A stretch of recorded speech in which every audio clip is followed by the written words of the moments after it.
So, Ronnie, you ever go to a restaurant and ask the server for a recommendation on a meal? Oh, absolutely. Okay, well, they're lying to you. And we'll tell you why next on Men Are So Smart. Working as a server in the hospitality industry can be one of the most physically and emotionally taxing professions.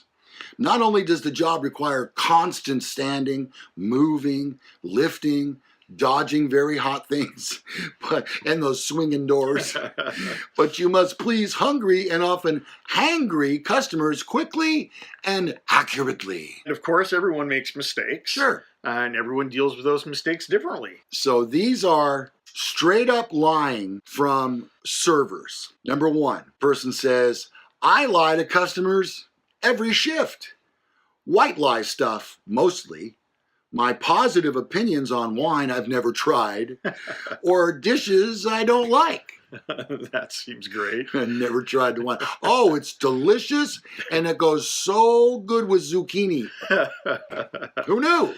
This one says, sometimes I lied about pies and stuff being reserved so that my coworkers take them home.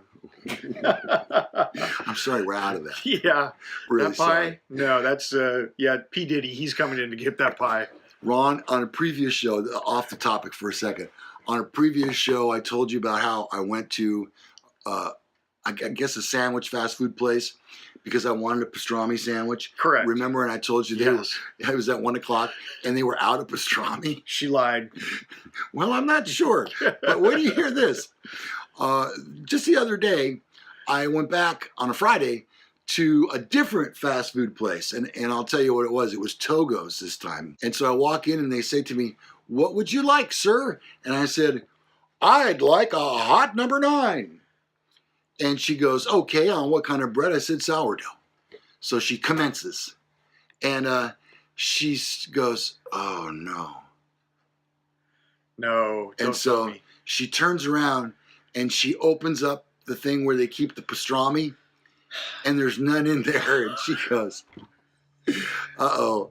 And I'm like, I'm ready to pounce, Ronnie. Shut out. I'm twice. ready to pounce. And she goes, Jenny, would you please go in the back and get some more pastrami? Oh, man. I would have thought there's a conspiracy theory behind it at that point. Or lying. Or straight up Or lying. that's the same thing. Yeah. You just never know. All right, so number 3. This person says, I'll lie about my past and who I am to make myself seem more interesting or appealing. Anything to make the customer more comfortable, or that might disperse tension. Yeah, I used to be vice president. Yeah, exactly. I did it for a few years. I got old. And... Yeah, or if they speak with an accent or something. Oh, yeah, that would be good too, huh? Because that's intriguing. Yeah, sure. Yeah. This server says, I'll blame my mistakes on the kitchen or on acts of God. Those French fries became mashed potatoes because God said so. I had the water, and then all of a sudden it was wine. That would be an act of God, yeah. I think so. Number 5, I've told vegans that this is bad. I love this one. I've told vegans that the cheese they're eating is vegan because they've already eaten half of it. Yeah. And the truth will help no one at this point. No. Plus, if they don't know what cheese tastes like by now, they're freaking idiots. Yeah. True. Yeah, that goes without saying. Got to go with you on that one. Yeah. When it comes to Diet Coke and the Coke mix-up, Yeah. and it's just a soda, Right. be honest, just in case if they're diabetic. Oh, yeah, so I hadn't thought about that. Yeah, you can't mix that up. Mm-hmm. However, if it's in a cocktail and she's super busy, I just go with the flow and don't say anything. Wouldn't exactly call it a lie, maybe just a little fib. You know, I don't think diabetics are really supposed to be drinking alcohol anyway. No, not really. All right. No. Number 7. This person says, I'm a host, so usually the lies relate to food running and seating. I'll lie for a server if a guest wonders where their drink is, responding with, yep, yeah, it's on the way. I just saw him. Yep. When it's clear the server forgot to make the drink. With seating, it's usually a lie about whether the table before a reservation was a walk-in or a reserved spot. Mostly innocuous stuff like that. All right, whatever. Okay, I can get that. This one says, lies I really don't like to make, but I'm forced to, are when people's spots get preempted for VIPs. Yeah, I'm sorry about that. And we lie about they already had a reservation. I meant to get one. There's a restaurant around the corner here that we love. Yeah. We went in there one time without a reservation. They told us it was going to be over an hour, which we were willing. It was on our anniversary, in fact. Oh, okay. So we were willing to wait. We both have phones. We have devices to keep us company.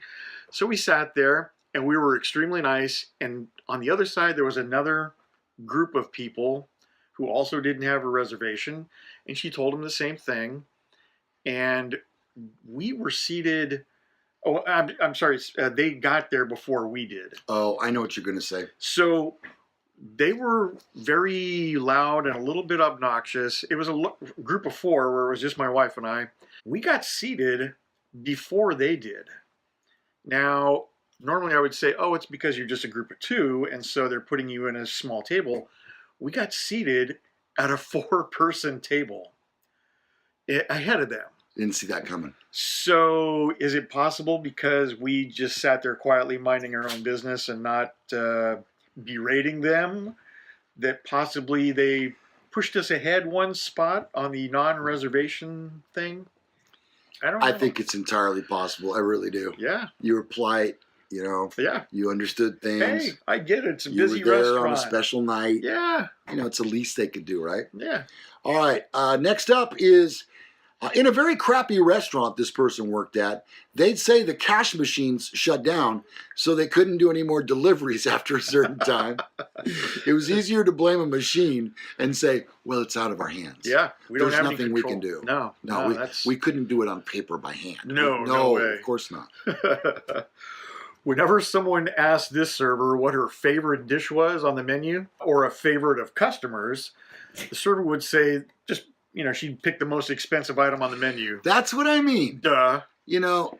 Because you know what? It helps her bottom line too, because the more expensive the item, the more the tip. The more the tip. Yeah. That's why I don't ask servers anymore. Well, what do you recommend? Do you recommend this or that? I don't do that anymore. Because every time it's, the lobster is great. The steak and lobster. Yeah, you can't miss that. Yeah. You can't come here and say you didn't get that. So, I don't know. Next up, sometimes they mess up an order and blame it on the kitchen to the customer. They accidentally made a chicken sandwich. Oh. Whatever. Just more lies. You do a lot of lying. There's 20 of them. This is a good one, too.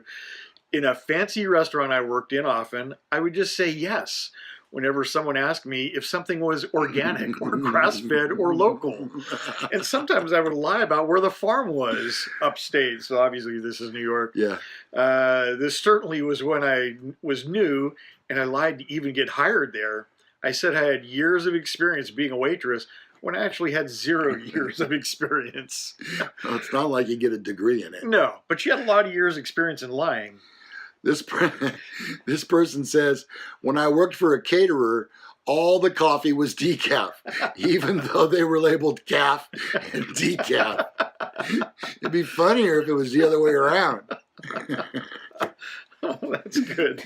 Put So the when caffeinated in the you decaf. go in there and you're like, you got a 6-hour drive ahead. Yeah. So you want the high octane stuff, and they're giving you the no octane. Right, exactly. Yeah, that would be bad. Yeah. Yeah. This lady says, as a hostess, I was always told to say the wait would be 15 to 20 minutes. Here you go. Even though I knew it would be much more. That's so true. I always hear that every time. My wife and I go to Red Lobster. We don't even wait for the table anymore. Yeah, just go to the we bar. just go to the bar. Because there's baseball or football or something's on, and Yep. and as Ronnie was saying, we both have phones and doing this, Yeah. So 15, 20 minutes that's just a number. yeah, but when you've been sitting for an hour Yeah. and they told you 15 minutes, now you're really pissed off. Yep. When I was a waiter, I was instructed as follows. When someone orders espresso, pour coffee into a demitasse cup, then stir in a teaspoon of ground espresso, then serve. I don't think that's how you make it. That's not espresso. Of course, I don't drink anything that ends in SO or Eno. No, me neither. No. We had a dish on the menu that was described as boned chicken. So chicken without bones. But it had a bone in it. What? Yes. We were instructed to tell customers that's what boned means. No. Well, I guess you should call it deboned. Deboned. Yeah. Yeah, I think All that right. would make more sense. Okay, and Maybe. charge T-bone prices. Yeah. That's what you do right there. Next up, the fibbing I do is only the extent of when I forget to ring something in and I notice the table waiting for it. Ooh. When it does come out, I'll say something like, sorry, kitchen lost the ticket. Of course. Or sometimes I'm just honest and let the customer know, we too are human. Well, that's not a lie at all. That needs to be taken off this list. Okay. Strike that off this list. That's the truth. I'm a big fan of the fake backstory. Okay. I lie in those instances all the time. It's really just based on my mood and the situation. This kind of the same thing we were talking about earlier. Fake accent, Yeah, fake jobs. right. Just arrived in, this town a week ago. I'm an actress. See, that's what I was going to say here. That's why actresses in Hollywood are all waitresses and waiters, because that's all they're doing is just acting Yep. and serving up dish after dish. Yep. This person says, I didn't know how to change beer kegs. So whenever one would run out and I knew we had another, I'd just lie and say, oh, we sold out of the first beer. Or if we run out of something and I know there's more of it downstairs, but I just don't feel like getting it, I'll say, I'm sorry. We're out. Yeah, my leggies are tired. Also, this person says, I've told people in the past that we don't have mustard because I'm horrified by mustard and don't want to have to touch it. What's my motivation in this scene? You don't like mustard. Yes. And I've known a couple people that have a phobia of bananas. Yes, bananas. I don't think she watches this show, and if you do, I'm sorry. She walked into the office one day. She worked a swing shift. I worked day shift. She walked in and said, somebody ate a banana. Smell it. She could smell it, and she went garbage can, found the banana peel in there. She pulled the whole bag out, even though it only had like a small amount of items, pulled it off, tied it up, and threw it out of the office. Yeah, they promoted her. Investigator right after that. She found the banana. Yep. The office banana. Is that what your kids are calling it nowadays? She found the office banana. She went, I'm telling you, she had a good nose. The second she walked in the office, she smelled it. This last one is, I worked at a cafeteria style place, so I would mostly lie about being out of stuff like milkshakes when we were really busy. Milkshakes are time consuming to make. They are. And so we wouldn't lose someone from the assembly line or being out of the stuff that was really involved for the cooks to make when we were close to closing. Now that makes sense. Yeah. That way they can get their stations cleaned up. Sometimes there was a little bit of lying to spare feelings when people would get like a massive amount of food, but then try to diffuse it by acting ashamed out loud. Oh, that's what everybody gets. Well, Right. There you have it. 20 things that you're being lied to about when you go to a restaurant. Don't always believe your server. No. And sometimes, after the meal you go, oh, that server was so nice, wasn't she? Acting. Didn't he do a nice job? Acting. Yeah. He really seemed to care about our meal. Acting. Yeah. All right. If you've had a bad experience, or you know what, for that matter, a good experience, and perhaps maybe you'd like to name somebody here, Yeah. feel free to do that in the comments. We'd love for this show to be nothing more than interactive, one-on-one interaction. Interactive interaction. Redundancy Department of Redundancy can help you. What can I do for you? All right. So leave a comment. We'd love that. If you enjoyed the episode, learned something, click the like button. That'd be cool. If you'd like, you can subscribe to our channel. It's the Gallagher Entertainment Network. And above my shoulder in just a moment here, there's going to be a little button that comes up that you can click on. It'll take you right there. It doesn't cost anything. And not only that, but you'll get notifications when there's a new show. Thanks to our sponsors, Trico Welding Supplies and Capital Mobile Brake Service. If you'd like to reach us, you can do that as well Our email address and all of our social media is below. Oh, and some exciting news coming about perhaps a new show or two coming to the Gallagher Entertainment Network. We'll tell you that as soon as it gets happening. All right? Very good. Until the next time, I'm Lou Gallagher. Corvette Ronnie. And this has been Men Are So Smart. Good job.